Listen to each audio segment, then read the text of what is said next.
독일과 프랑스가 고령층 접종 효과를 두고 논란이 제기됐던 신종 코로나 바이러스 감염증 아스트라제네카 백신의 고령층 접종을 허용할 것으로 보인다.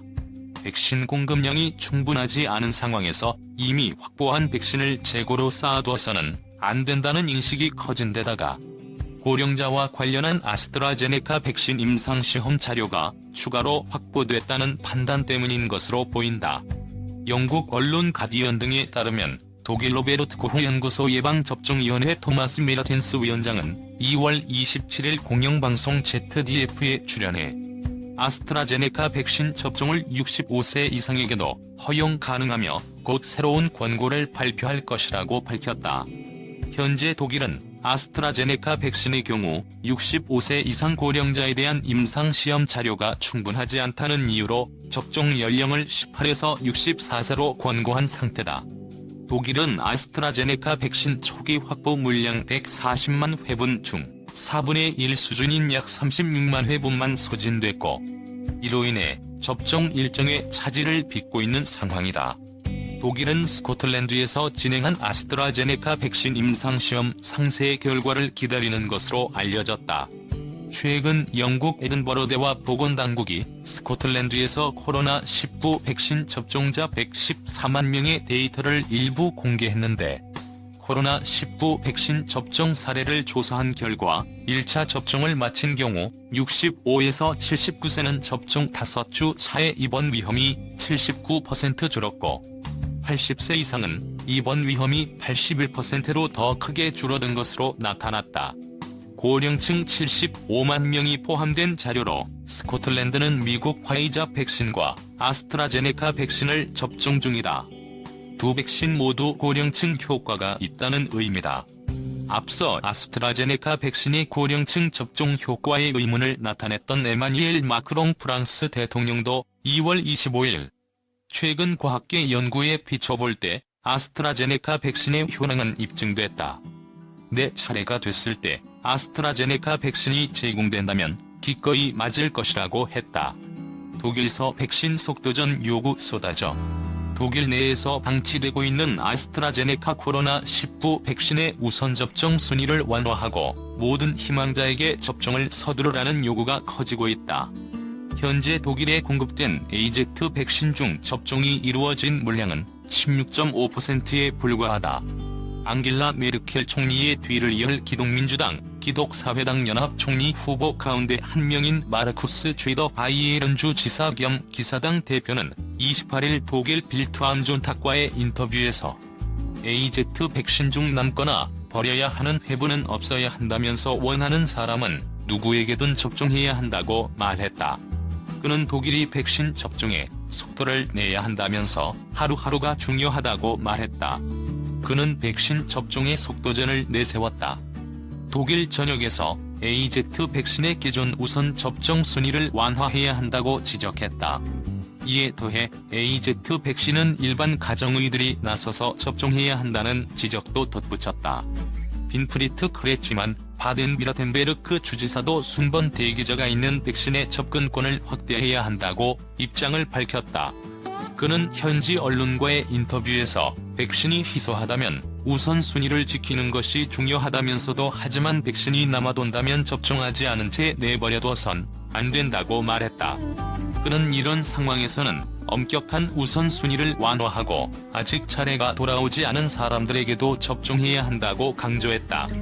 미하엘 크레치머 작센주 지사도 언론 인터뷰에서 우선순위는 풍기를 관리하기 위한 수단이라며 AZ 백신의 우선순위를 넉넉히 완화해야 한다고 밝혔다. 독일은 접종 1순위로 80세 이상 고령자, 양로원이나 요양원 거주자, 응급실 등 코로나19 노출 위험이 큰 의료진을 두었다. 2순위로는 75에서 80세 고령자와 치매 환자, 정신 이상자 돌봄 시설 거주자와 의료진, 간병인을, 3순위로 70에서 75세 고령자와 기저질 환자, 임산부와 접촉이 많은 사람 등 순서로 접종을 진행하고 있다. 미국의 신종 코로나 바이러스 상황. 이번에는 뉴스의 배경과 관련 용어를 설명해드리는 뉴스 따라잡기 시간입니다. 미국에서 신종 코로나 바이러스로 목숨을 잃은 사람이 지난 22일로 50만 명을 넘어섰습니다. 미국은 현재 전 세계에서 코로나 바이러스 피해가 가장 심각한데요. 뉴스 따라잡기. 오늘은 미국의 코로나 바이러스 전개 과정과 백신 보급 현황, 전망 짚어보겠습니다. 가슴 아픈 이정표. 미국의 신종 코로나 바이러스 누적 사망자 수가 25일 기준 50만 6천 명에 달하고 있습니다. 미국은 지난 2월 22일로 코로나 사망자 수가 50만 명을 넘어섰습니다. 조 바이든 대통령은 이날 백악관에서 희생자들을 애도하는 추모 촛불 행사를 가졌는데요. 바이든 대통령은 이 자리에서 이제 미국의 코로나 사망자가 50만 71명을 기록했다며 이는 참으로 암울하고 가슴 아픈 이정표라고 지적했습니다. 바이든 대통령은 코로나 바이러스로 목숨을 잃은 미국인이 2차 세계대전과 베트남 전쟁 사망자를 다 합친 것보다 많다며 미국이 지구상의 그 어떤 나라보다 이 바이러스로 가장 많은 생명을 잃었다며 침통해했습니다. 바이든 대통령의 지시에 따라 미국의 모든 연방기관과 군부대는 지난 2월 22일부터 26일까지 닷새간 조기를 기항했습니다. 첫 확진, 사례 보고와 사망자 발생. 지난 2020년 1월 21일 미국에서 처음으로 신종 코로나 바이러스 확진 사례가 나왔습니다. 2019년 12월 31일 중국 후베이 성완에서 첫 코로나 사례가 보고된 지 한 달도 채 안 돼 서부 워싱턴주에 거주하는 30대 남성이 확진 판정을 받은 건데요. 우한을 방문하고 1월 15일에 입국한 그는 발열과 호흡곤란 등의 증상이 나타나 병원을 찾았다가 코로나 확진 판정을 받았습니다. 그리고 바로 며칠 후에는 일리노이주 시카고시에 사는 60대 여성이 두 번째 확진 판정을 받았는데요. 이 여성 역시 얼마 전 우한을 방문했던 것으로 알려졌습니다. 2020년 1월 30일 세계보건기구가 국제공중보건 비상사태를 선포한 가운데 미국에서는 2월부터 우한을 방문한 기록이 없는 사람들 가운데 확진자와 감염 의심자들이 나오기 시작했습니다. 이에 따라 보건 전문가들 사이에서는 이제 미국에서도 지역 감염이 시작된 것이 아니냐는 우려가 나오기 시작했습니다. 미국에서 제일 처음 코로나 사망자가 보고된 건 지난해 2월 29일입니다. 워싱턴주가 요양원에서 입원 중이던 50대 남성이 전날 코로나 질환으로 사망했다고 보고한 건데요. 이 남성 역시 중국을 방문한 적이 없었던 것으로 드러나면서 당국이 바짝 긴장했습니다. 하지만 이보다 며칠 전 인근 요양원에서 사망한 2명도 코로나 바이러스로 사망한 것으로 나중에 드러났고요. 2월 6일 사망한 사람도 4월 부검을 통해 코로나 바이러스 감염에 의한 것으로 밝혀지면서 최초의 사망자에 대해서는 각기 다른 견해도 나오고 있습니다. 급속한 피해 확산. 초기 워싱턴주와 캘리포니아, 뉴욕 등을 중심으로 퍼지던 코로나 바이러스는 웨스트버지니아주를 마지막으로 3월에는 미국 50개 주 전역으로 확산했습니다. 3월 11일 WHO는 코로나 사태를 팬데믹으로 규정했습니다. 이런 가운데 3월 말 미국 내 확진자가 10만 명을 넘어서고 사망자는 1,000명을 넘기는데요. 이후 기하급수적으로 사례가 늘기 시작해 5월 말에는 사망자가 10만 명을 넘어섰습니다. 당시 전 세계에서 보고된 코로나 사망자가 약 35만 5천 명이었는데요.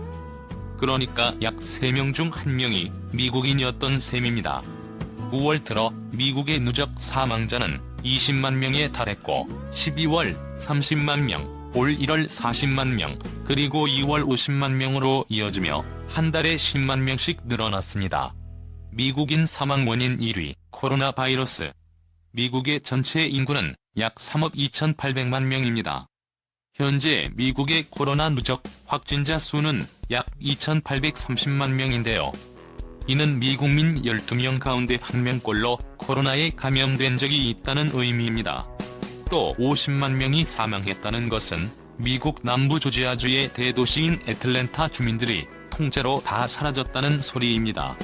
지난 2018년과 2019년 발생한 보잉 737 여객기 추락 사고와 비교하면 좀 더 이해가 빠를 텐데요. 2018년 사고로 약 190명, 2019년에는 약 160명이 목숨을 잃었습니다. 50만 명의 사망자가 발생하려면 이런 사고가 3,000번 정도 발생해야 한다는 뜻입니다. 그런가 하면 지금까지 미국의 주요 사망 요인은 심장질환이나 암이었는데요. 하지만 이제 미국인의 주요 사망 원인 1위는 신종 코로나 바이러스가 됐습니다. 미국에서 피해가 큰 이유. 대부분 보건 전문가들은 미국의 코로나 피해가 다른 나라보다 가장 큰 이유로 트럼프 행정부의 초기 대응 부실을 꼽습니다. 사태 초기 중국을 시작으로 유럽 등지로 코로나 바이러스가 빠르게 확산하고 있을 때 정부가 좀 더 신속하고 적극적으로 공공보건과 방역 조처를 했더라면 피해가 훨씬 줄었을 거라는 게 전문가들의 지적입니다. 또 마스크 착용이라든지 코로나 바이러스의 심각성 같은 공중보건 문제가 정치적 쟁점으로 비화하면서 일반 국민을 혼란과 위험에 빠지게 했습니다. 도널드 트럼프 전 대통령은 사태 초기 코로나 바이러스는 심각한 독감 정도로 치부하며 대수롭지 않게 여기는 태도를 보였습니다. 또 국민들이 의무적으로 마스크를 착용하도록 지시하라는 보건 전문가들의 권고를 무시하기도 했습니다. 이러한 트럼프 전임 행정부의 방침이 전체 의료 보건 분야의 준비 부족으로 이어졌고 상당수 미국인의 초기 인식에 적지 않은 영향을 미쳤을 것이라는 분석입니다. 백신 보급 현황. 현재 미국 정부가 긴급 사용을 승인한 백신은 미국 화이자사와 독일 바이오엔테크가 개발한 백신과 미국 모더나사 백신 2종이고요. 미국 존슨앤더존슨사가 개발한 백신은 지금 심사 중입니다. 미국 질병통제예방센터에 따르면 24일 기준으로 약 8,900만 회분의 백신이 보급됐고요. 이 가운데 6,600만 회분의 접종이 진행됐습니다. 백신은 모두 2차례 맞아야 하는데요. 1회 이상 맞은 사람이 약 4,500만 명으로 전체 인구의 14%에 이릅니다. 2회 백신 접종을 완료한 사람은 전체 인구의 약 6%인 2천만 명가량입니다. 전문가들은 집단 면역이 형성되려면 전체 인구의 70에서 80% 접종이 이루어져야 한다고 말하는데요. 아직은 크게 못 미치고 있습니다. 화이자사는 7월 말까지는 총 3억 회분의 백신을 공급할 준비가 돼 있다고 밝혔습니다. 또 모더나사도 백신 생산에 박차를 가하고 있는데요. 모더나사도 7월 말까지는 3억 회분량을 공급하겠다는 계획입니다. 바이든 정부의 과제. 미국의 전체적인 코로나 상황은 점차 개선되고 있다는 게 전문가들의 평가입니다. 이미 백신 개발이 이루어진 상황에서 출범한 바이든 행정부는 접종 작업에 속도를 내고 있고 마스크 의무 착용 등 방역 정책도 강화하고 있습니다. 하지만 전염력이 강한 변이 바이러스가 등장하면서 새로운 변수로 떠오르고 있습니다. 미국 전염병 권위자인 앤서니 파우치 국립전염병 알레르기 연구소 소장은 바이러스가 더 진화하지 못하게 막는 최선의 방법은 바이러스 복제를 막는 것이라며 백신 접종을 서둘러야 한다고 권고했습니다. 조 바이든 대통령도 지난 22일 추모 행사에서 사회적 거리두기와 마스크 착용, 또 차례가 되면 모두 백신을 맞자고 당부했는데요. 바이든 대통령은 미국인 모두가 하나가 돼서 바이러스와 싸워야 한다며 그것만이 바이러스를 이길 수 있는 유일한 방법이며 우리는 할 수 있다고 강조했습니다. 마리오 드라기 이탈리아 총리 내각이 최근 출범했습니다. 이탈리아 의회도 드라기 내각을 승인했습니다. 드라기 총리는 지난 1947년 이탈리아 로마의 한 부한 가정에서 태어났습니다. 은행인이었던 그의 아버지는 드라기 총리가 15세일 때 세상을 떠났고 어머니마저 몇 년 뒤 숨졌습니다. 그는 로마 라사피엔자 대학에서 경제학 학위를 받았습니다. 1976년 미국 매사추세츠 공과대학에서 박사 학위를 받았고 이후 이탈리아 피렌체 대학에서 가르치다가 1991년 이탈리아 재무부 국장으로 발탁됐습니다. 재무부 시절 드라기 총리는 재정 적자를 줄이기 위해 공공지출 삭감과 민영화 등 과감한 정책을 단행했습니다. 그 결과 이탈리아 경제는 수렁에서 빠져나왔고 유로화를 쓰는 유로존 가입의 기반을 닦았습니다. 드라기 총리는 재무부 시절 이탈리아 경제에 적용한 과감한 개혁 정책으로 높은 평가를 받았습니다. 그는 재무부에서 나온 뒤 2002년부터 2005년까지 미국 투자은행 골드만삭스 부회장을 지냈습니다. 이후 2006년부터 2011년까지 이탈리아 중앙은행 총재를 지낸 드라기 총리는 2011년 6월 유럽 중앙은행 총재가 됐습니다. ECB는 유럽연합 통화정책을 총괄하는 기관입니다.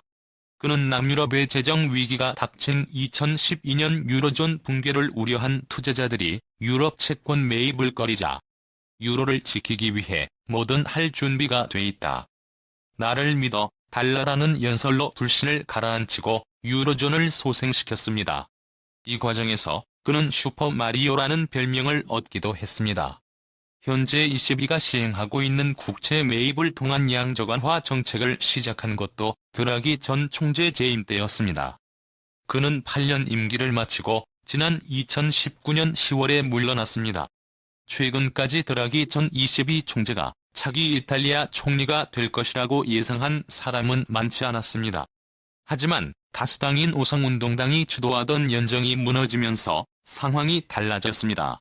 세르조 마타렐라 이탈리아 대통령은 차기 내각 구성에 진전이 없자 전격적으로 드라기 전 총재에게 내각 구성권을 수여했습니다.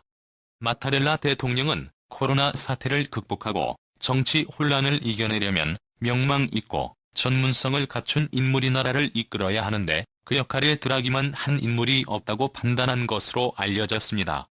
신임 드라기 총리 앞에는 많은 현안이 기다리고 있습니다.